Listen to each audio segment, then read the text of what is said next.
qui est en fait un style musical assez particulier. Ce sont souvent des hommes type androgyne, ils vont faire un maquillage assez particulier, des tenues assez artistiques. Et en fait, c'est un mouvement qui a été inspiré par le théâtre kabuki, où les hommes jouaient des rôles féminins, et donc comme je l'ai dit, à type androgyne.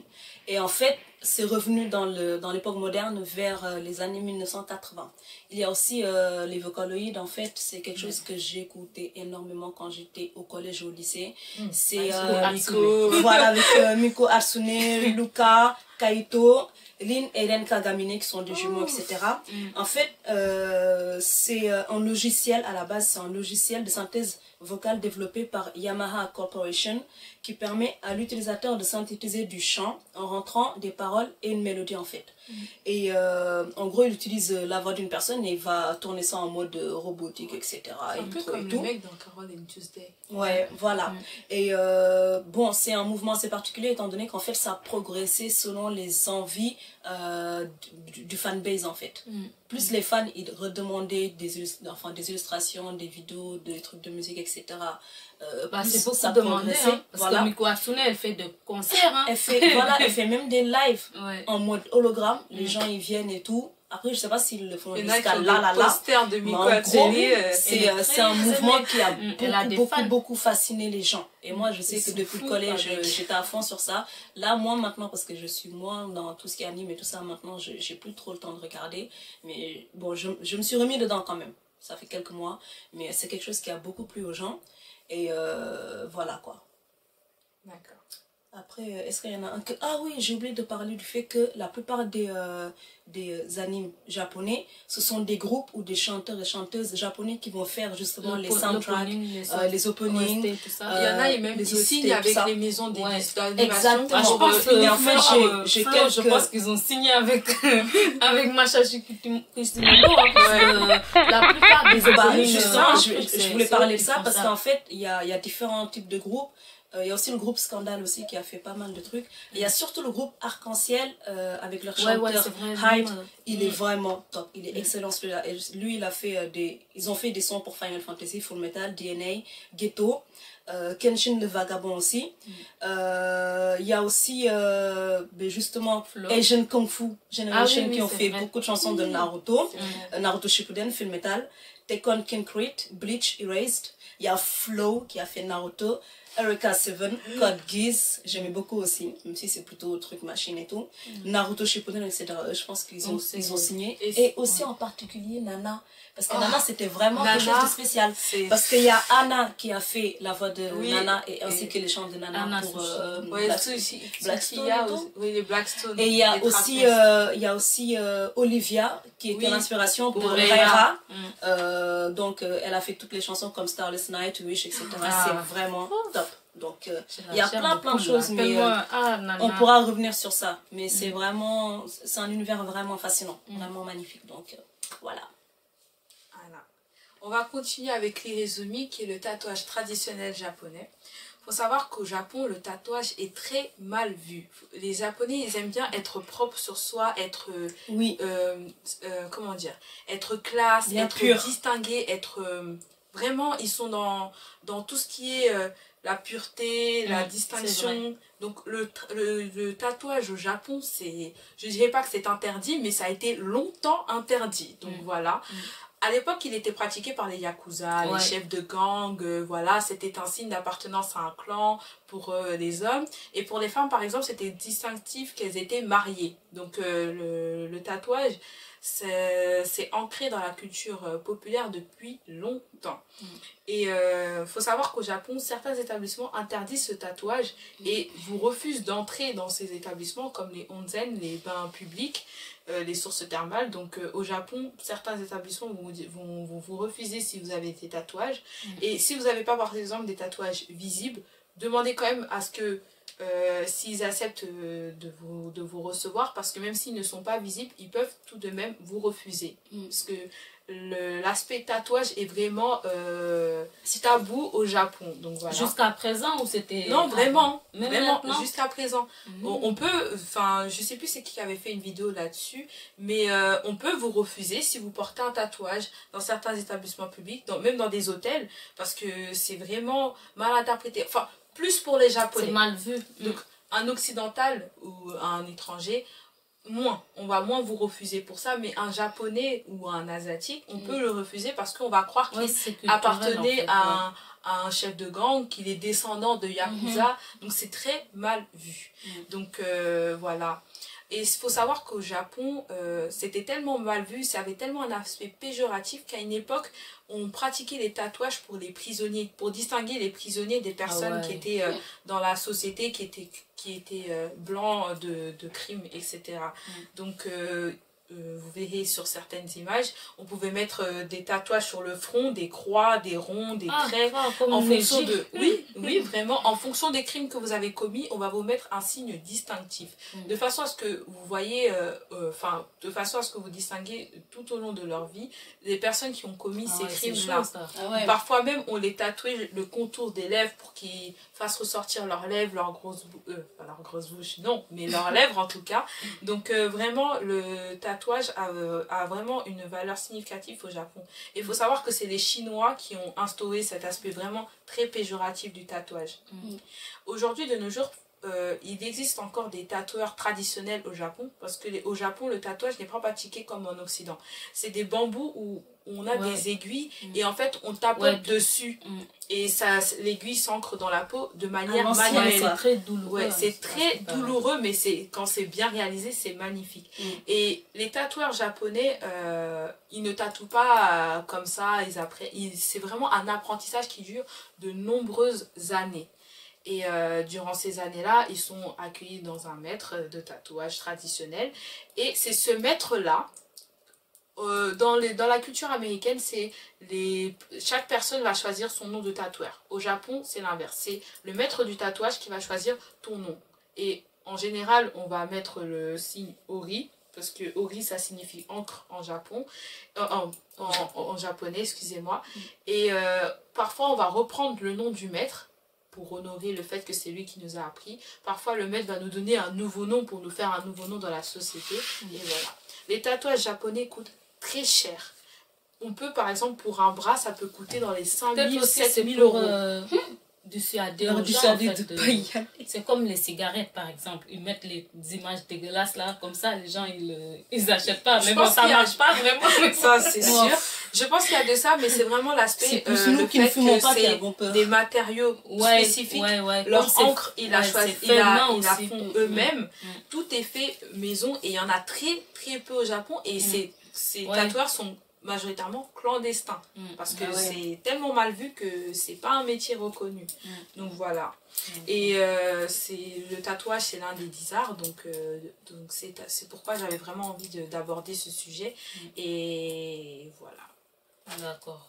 Bon, moi en fait je vais parler de la mode tokyoïte. En fait la mode tokyoïte a été souvent pionnière et a influencé de nombreuses fois en fait les tendances planétaires, parce que le Japon et la mode, bah franchement tout le monde s'inspire, chacun son style et tout ça. Chacun a son style. En fait pour moi, toute personne qui adore la mode doit s'inspirer de la mode japonaise, parce qu'en fait on trouve de tout. Il y a plusieurs styles, il y a plusieurs mouvements aussi donc voilà. En fait qu'est-ce que je voudrais dire, en fait le quartier Shibuya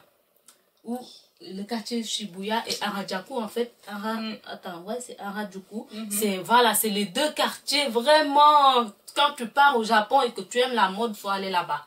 Faut aller là-bas parce que c'est là-bas que tu trouves toutes sortes de styles, tout ça et tout. Donc voilà quoi. Et donc en fait à Shibuya il y a plusieurs boutiques en fait. C'est comme les Champs-Élysées on va dire, comme il y a plusieurs boutiques de marques, tout ça et tout. Bah à Shibuya c'est pareil. C'est vraiment la place. C'est vraiment la place où tu dois aller. Il y a des marques américaines, il y a plusieurs marques en fait qui se sont mises là-bas. Voilà. C'est au Manga Gals. Il y a une tour là-bas là. Je sais plus comment ça s'appelle. C'était 900. Je sais plus comment ça s'appelle, mais c'est une tour où il y a vraiment beaucoup de marques en fait qui sont implantées là-bas et tout. Donc Shibuya est un quartier vraiment important en fait, important pour les Japonais en fait. Donc surtout la jeune génération qui aime bien tout ce qui est mode, se montre en mode. Les Asiatiques en général, ils ont vraiment un style bien propre. Ouais, c'est en fait ils sont.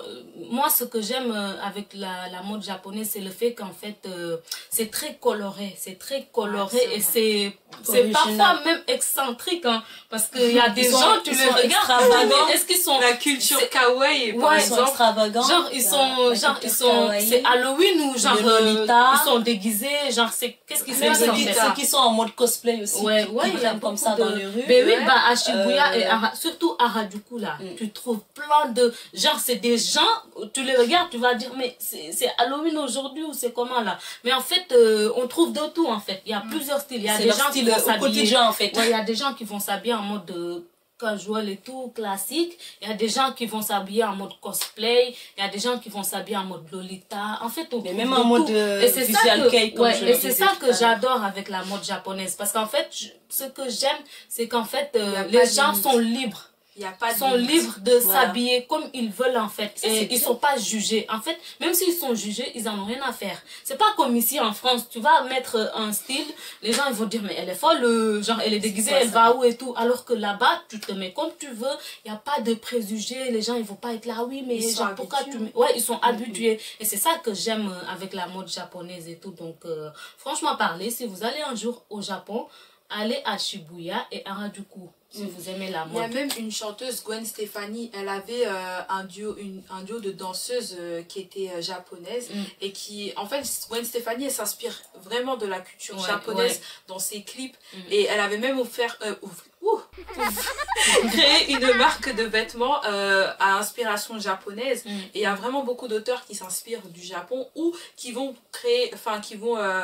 utiliser des modèles japonais et coréens. Bon, la Corée, on en parlera pour un autre jour, mais pour leur défilé ou pour leur marque de vêtements. Voilà. Et c'est vrai que, bon, parmi les pays asiatiques, je sais qu'ils adorent vraiment la mode. Donc il y a le Japon, il y a aussi la Chine, parce que là-bas, apparemment, c'est un défilé de mode. Là encore, il y a encore 2 semaines comme ça, il y avait des vidéos qui traînaient sur Instagram par rapport à leur façon de s'habiller et tout. Et ils ont des styles vraiment, vraiment ouf. Assez particulier mais ouf, parce que chacun s'habille comme il veut, de façon très jolie. C'est la liberté en fait, originale et tout, tu vois, t'habiller comme tu veux, et sans avoir peur d'être jugé, c'est important, tu vois. Donc il fallait que je parle de la mode japonaise. Après Corée aussi, Corée du Sud, ils sont en train de montrer aussi qu'ils adorent tout ce qui est la mode et tout. Donc, vraiment, on pourra revenir sur tout ce qui est fashion après, parce qu'il y a beaucoup de choses à dire sur le fashion asiatique et tout ça. Du coup, moi, je vais parler des mangas et aussi des hôtels japonais. Donc, je vais faire les deux en même temps, un petit résumé. Donc, les mangas, ce sont comme des bandes dessinées, en gros, mais sous format de roman. Donc, plutôt que ce soit comme ça va être comme ça. Et ça va se lire de droite à gauche. Alors que nous, c'est de gauche à droite normalement. Et leur particularité, c'est que, étant donné que, par exemple, le mangaka, c'est-à-dire celui qui doit faire les mangas, il doit faire beaucoup de tomes et tout ça, ça va être en noir et blanc. Donc, il n'y aura pas besoin que ce soit en couleur comme les bandes dessinées type occidentaux et tout, les BD et tout, les Marvel. Mais ça va être en noir et blanc, et il va faire beaucoup de tomes pour faire une évolution par rapport à la vie d'un personnage. Donc, ça peut être différents types de sujets, des trucs tranches de vie, des trucs fantastiques, des trucs sur des légendes, des contes, etc. Et ce qui est bien avec les mangas, c'est qu'en fait, je sais qu'à l'ancienne, c'était aussi... bon, c'était assez particulier parce que c'était des dessins assez fades et tout. Il n'y avait pas vraiment tout ce qui était onomatopée, des trucs par rapport à différents types de perspectives, etc. Et au fil des années, ben, il y a eu une évolution et ils ont intégré tout ça dedans. Par exemple, là, tu vas voir un manga, tu vas l'ouvrir, tu vas voir le personnage vu sous différents angles et tout. Par exemple, toi, tu es là-bas, tu es tout là-bas, le personnage, il va être là. On va dessiner le personnage, on va te montrer tout là-bas. Il y aura une décadence par rapport à la zone dont se trouvent les deux personnages. Alors qu'avant, il n'y avait pas ça et tout. Et il faut savoir que c'est un style qui a fait que, par exemple, l'auteur il va faire différents tomes de manga et après quand ça perce bien, ben en fait il peut sortir ça en mode anime. Donc Naruto par exemple c'est sorti comme ça, One Punch Man aussi c'est sorti comme ça. One Punch Man c'était sous format de, comment ça s'appelle, on sortait ça surtout par internet et tout ça. Et après bon, vu que les gens ils adoraient ça, ils ont voulu que ça sorte en anime et c'est sorti en anime, ça a cartonné de fou, etc. Donc les mangas c'est quelque chose qu'on aime énormément parce que pourquoi souvent les personnages vont avoir des histoires, comment dire, ils vont vivre des choses tellement difficiles qu'on se dit ah mais zut, comment la personne va faire pour s'en sortir, et au lieu de se laisser morfondre ils vont appuyer sur leur blessure, se dire non je dois pas me laisser faire, je dois relever le défi, faire en sorte de réaliser mes rêves. Donc on a souvent des héros comme ça. Ouais, ce qui est dommage en fait dans la mentalité de beaucoup de gens qui connaissent pas les mangas, les dessins animés en fait, les mangas animés, tout ça et tout. En fait, ils disent ouais, c'est pour les enfants. C'est pour les enfants. En fait, ils s'imaginent pas à quel point. En fait, pour eux les mangas, c'est comme Tom et Jerry et Mickey Mouse, tout ça et tout, mais c'est pas pareil. Ils s'imaginent pas à quel point un personnage peut être profond et travaillé. Et c'est pour ça que j'aime Naruto. Parce que franchement, il y a des mangas comme Nana, Naruto, ça vous apprend plus de même One Piece que certains de vos amis, de vos connaissances, de vos films. Parce que ce qui est intéressant avec l'aspect du manga, c'est que comme c'est un dessin, on a l'aspect imaginaire. Mais là où ça rappelle l'aspect tranche de vie, c'est dans la profondeur des personnages, dans l'histoire, qui sont parfois même très similaires à la nôtre. Ouais, donc c'est très facile de s'identifier à un personnage. Et comme, par exemple, quand c'est une série, on va par exemple s'arrêter au jeu de l'acteur. Donc on va s'interpréter, on va se mettre en, on va se relater au jeu de l'acteur et on va se dire, ah lui, c'est ça. Donc on va arrêter le personnage à l'acteur. Alors que le manga, le personnage il est fictif. Donc on va pas s'intéresser à l'acteur ou au personnage, on va s'intéresser au message qu'il envoie. Donc c'est beaucoup plus poignant, c'est beaucoup plus direct. Et c'est carrément ça. Et justement les mangas, ce qui est bien avec ça, c'est que par rapport au vécu des personnages, par rapport aux choix qu'ils font, ils nous permettent aussi de nous dire ah moi si j'étais dans cette situation là, je pourrais faire ceci, cela, nanana. C'est comme si c'était des personnages qui peuvent nous guider à éviter de faire des mauvais choix ou bien de se dire mieux vaut avoir des remords que des regrets. Parfois on peut par exemple avoir des rêves, on se dit non je pourrais pas y arriver, nanana, mais si tu n'essayes pas, ben, tu sauras pas si tu peux y arriver. Et ce qui est intéressant par rapport au manga, je pense que en fait, la différence entre un film ou une série, genre que tu vas trouver sur Netflix, et un manga, c'est que le manga, tu grandis avec. Par exemple, Dragon Ball, Naruto, on a grandi avec. Naruto, moi, j'ai commencé à me regarder quand je venais d'arriver en France. Et franchement, jusqu'à présent, je regarde les aventures de son fils et tout. Donc, j'ai grandi avec Naruto, ça m'a appris beaucoup de choses et tout. Et une série sur Netflix et tout, c'est genre 12 épisodes. Après, peut-être il y aura d'autres saisons, mais c'est pas pareil. Tu vas pas grandir avec ça parce que ça va se terminer et tu passes à autre chose. Mais les mangas, il y a plusieurs, c'est du travail, c'est beaucoup de travail derrière. Il y a plusieurs saisons. C'est pas qu'une histoire. Ouais, c'est pas qu'une histoire. Ils accentuent énormément l'image. Les tomes sont très travaillés, sont très ils prennent détaillés, tout ça. Les mangaka ne se reposent pas. Peut-être pendant la Golden Week, mais vraiment c'est un manga assez sévère aussi, étant donné que par exemple tu peux sortir un manga, ça va cartonner, mais au bout d'un moment on n'entend plus parler de toi, étant donné qu'il y a un autre mangaka qui est sorti, lui il a percé plus que toi, on n'entendra pas parler de toi. Donc en fait c'est un métier qui est assez difficile dans le sens où beaucoup n'arrivent pas à s'en sortir. Beaucoup n'ont pas assez de, de notoriété ni de force derrière pour pouvoir continuer à se dire ah tiens c'est un truc que je vais faire avec. Mais ce qui est bien maintenant c'est qu'avec internet en fait les mangakas n'ont plus besoin de courir derrière les maisons de disques, tout ça, les maisons d'édition, se faire repérer sur internet ou bien faire tu peux faire ta web série, tout ça, faire des web séries et en plus par rapport aux web séries, ce qui est bien c'est que maintenant il y a beaucoup de réalisateurs de films ou de séries qui prennent des web-séries pour les donner vie en tant que série avec des acteurs réels. Oui, c'est vrai. Des live action et tout. Où ils prennent des vrais personnages et tout. Mais du coup, moi, j'ai parlé vite fait des hôtels. Après, j'aurai terminé de mes sujets. Donc, au Japon, il faut savoir qu'il y a 3 styles d'hôtels. Il y a les capsules hôtels. Bon, apparemment, les gens connaissent énormément ce type d'hôtel-là. Il y a les hôtels classiques, donc ça veut dire des hôtels modernes, parce qu'il y a beaucoup de personnes qui ignorent que, oui, au Japon, il y a des hôtels modernes où on peut avoir le lit comme on l'a à l'occidental et tout, et avoir... comment dire, des portes normales, etc. Parce que bon, souvent, oui, en Asie, c'est plus des portes glissantes et tout ça, donc voilà. Et il y a aussi les ryukan, justement, ce sont des hôtels type traditionnel où justement on a tout ce qui est le fait de dormir plutôt sur le sol et tout, à même le sol plutôt que sur un lit occidental. Et par exemple, les hôtels capsules, ça a été créé il y a de nombreuses années auparavant, et c'était souvent des hôtels qui étaient faits pour les hommes, les businessmen. Donc avant, c'était pas vraiment pour les femmes, c'était les businessmen qui, par exemple, quand ils terminaient le travail et qu'ils ne pouvaient pas rentrer chez eux, ou bien s'il y avait des personnes qui n'étaient pas vraiment dans les capacités de rentrer chez eux, par motif de fatigue ou d'ivresse et tout, ils pouvaient aller dans les capsules hôtels et tout, et se reposer là-bas. Il faut savoir que c'est pas un endroit où, par exemple, tu peux laisser tes affaires comme les hôtels classiques où tu te dis, je laisse mes affaires, je pars me promener, après je reviens dans quelques heures. Non.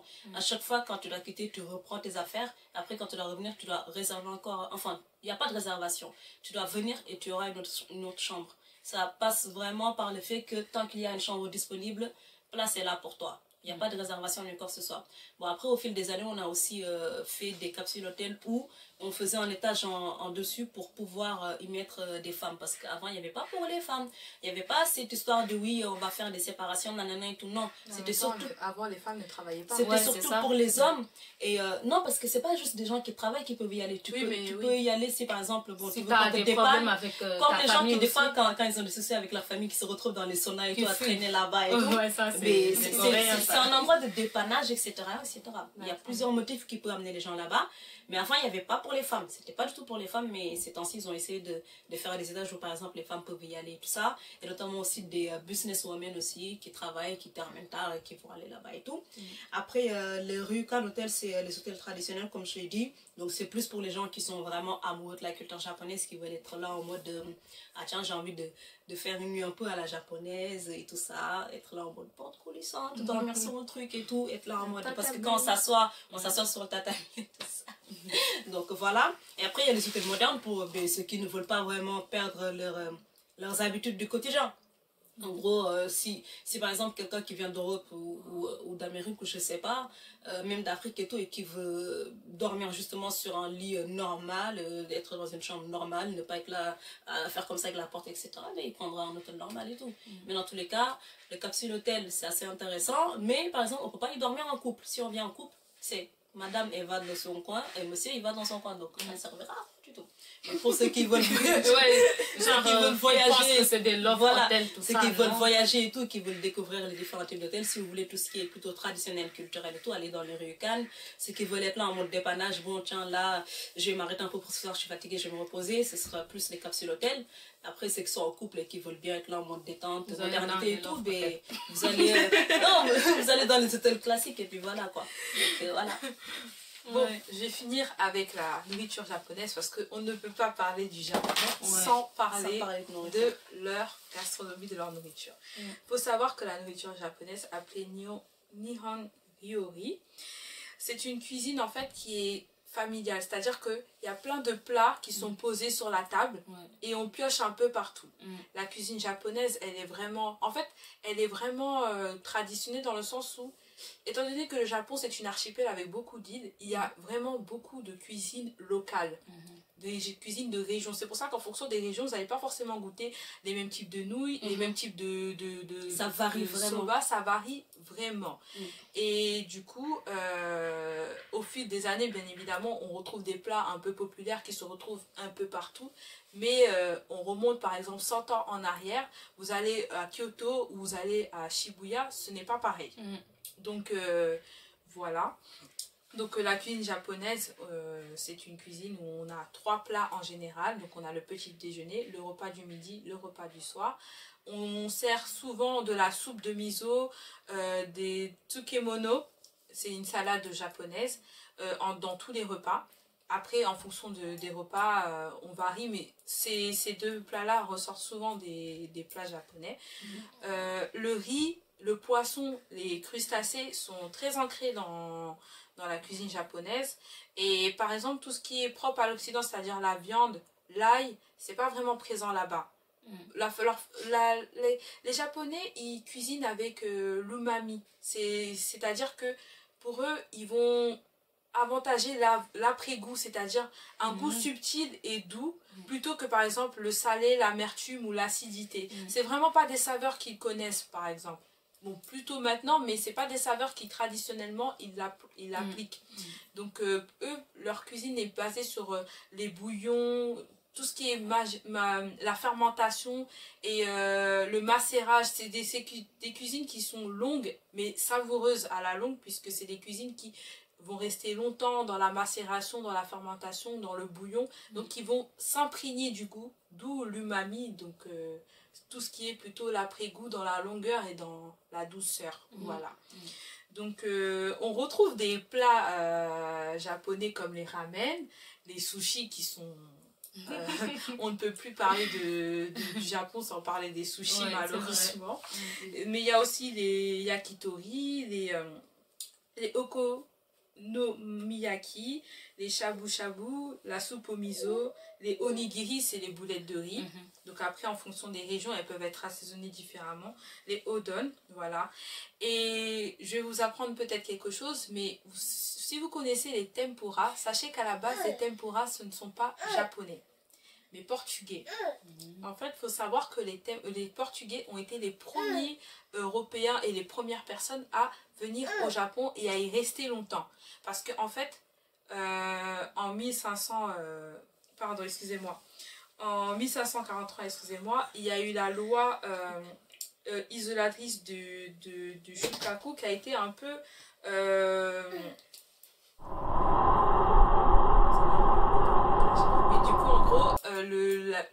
les Portugais ont été les premiers à s'incrémenter au Japon et ils y ont laissé des traces. Donc le tempura, ça vient d'un plat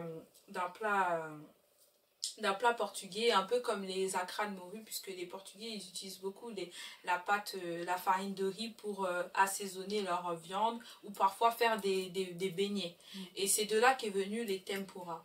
Parce qu'en fait, tempura, ça vient du mot portugais temperar qui signifie assaisonner. Donc les tempura, c'est certes japonais, mais ça vient du Portugal. Il y avait aussi un autre gâteau qui était... le cassutera, qui est un gâteau pareil, portugais.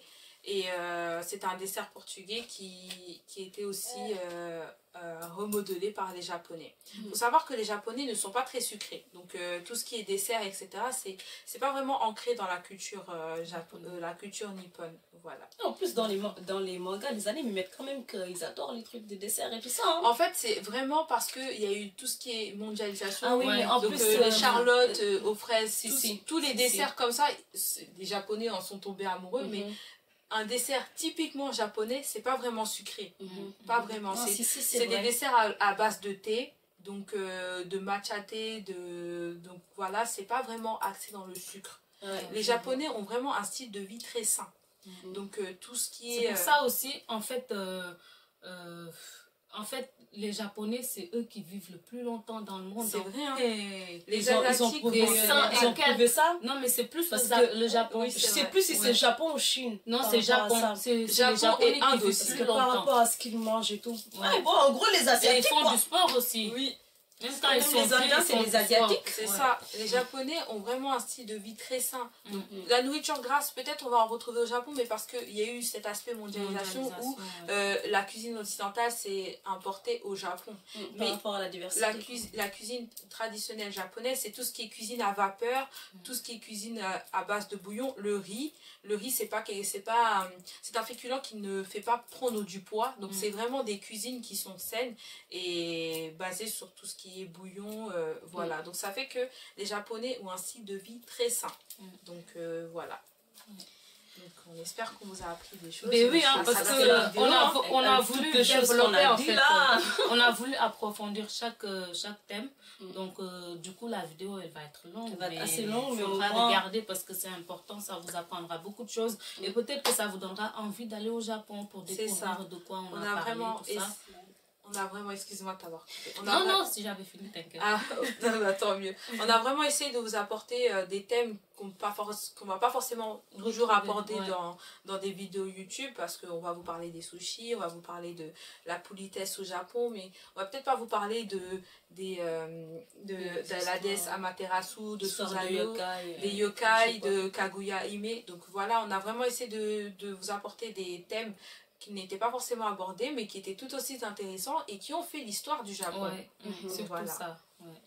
Donc, du coup, voilà, n'hésitez pas à vous abonner, à liker et partager la vidéo. On espère vraiment que vous avez aimé, apprécié surtout ce contenu, parce que ça nous a pris beaucoup de temps et ça nous tenait à cœur pour le faire.